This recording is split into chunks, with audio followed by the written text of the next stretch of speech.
بسم اللہ الرحمن الرحیم۔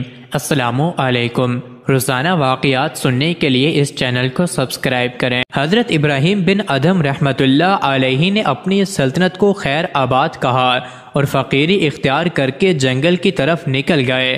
شہزادوں نے انہیں بے حد تلاش کیا۔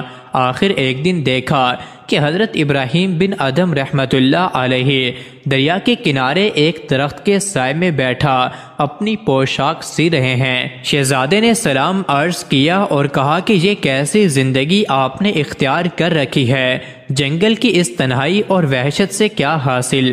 ادھر پوری سلطنت بے یار و مددگار آپ کے انتظار میں بیٹھی ہے، میرے ساتھ محل میں چلیے اور اپنی سلطنت کو سنبھالیے۔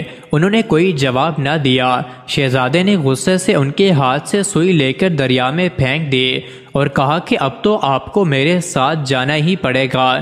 حضرت ابراہیم بن ادھم رحمۃ اللہ علیہ نے شہزادے کو بہت سمجھایا کہ اسے اکیلا چھوڑ دیا جائے، لیکن شہزادہ کسی طرح نہ مانا۔ مجبوراً آپ نے دریا کی طرف منہ کر کے کہا کہ مچھلیوں، میری سوئی مجھے واپس کر دو۔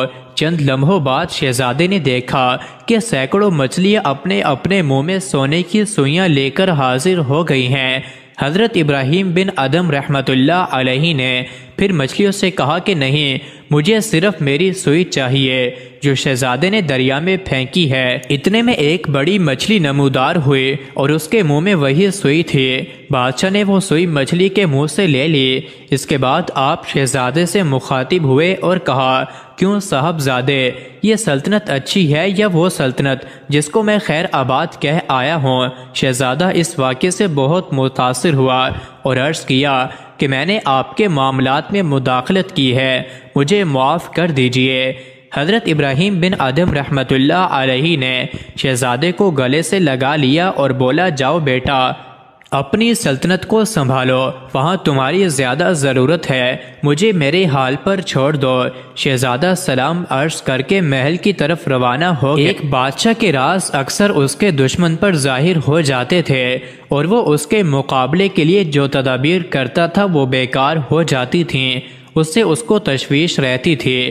بادشاہ نے اپنے ایک مخلص سے یہ شکایت بیان کی اور کہا کہ ایک جماعت ہے جو میرے اصرار پر مطلع ہوتی ہے اور ان پر ان کا اظہار کیے بغیر چارہ بھی نہیں۔ مجھے اس کا علم نہیں ہو سکا کہ ان میں سے کون شخص ظاہر کرتا ہے، اور مجھے یہ بھی گرا ہے کہ میری جانب سے کسی متعددین شخص کے ساتھ ایسا معاملہ ہو جو خائن کے ساتھ ہی مناسب ہونا چاہیے۔ اس شخص نے ایک کتاب منگوائی اور اس میں امور مملکت کے متعلق کچھ خبریں الگ الگ تحریر کیں جو سب کی سب جھوٹی تجویز کی تھیں، اور وہ کتاب بادشاہ کو دے کر کہا کہ جتنے لوگ ایسے ہیں کہ ان پر آپ کے اصرار ہمیشہ ظاہر ہوتے ہیں، ان میں سے ہر ایک کو تخلیہ میں بلا کر اس پر ان میں سے ایک بات ظاہر کر دیجئے اور اس کو تاکید کر دیجئے کہ کسی شخص کے سامنے زبان پر نہ لائے، اور اس بات پر ان کا نام بھی لکھ دیجئے۔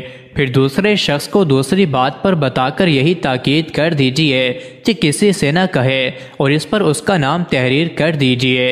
اس طرح ہر ایک کو جدا جدا ایک ایک خبر بتائی گئی اور نام لکھ دیے گئے۔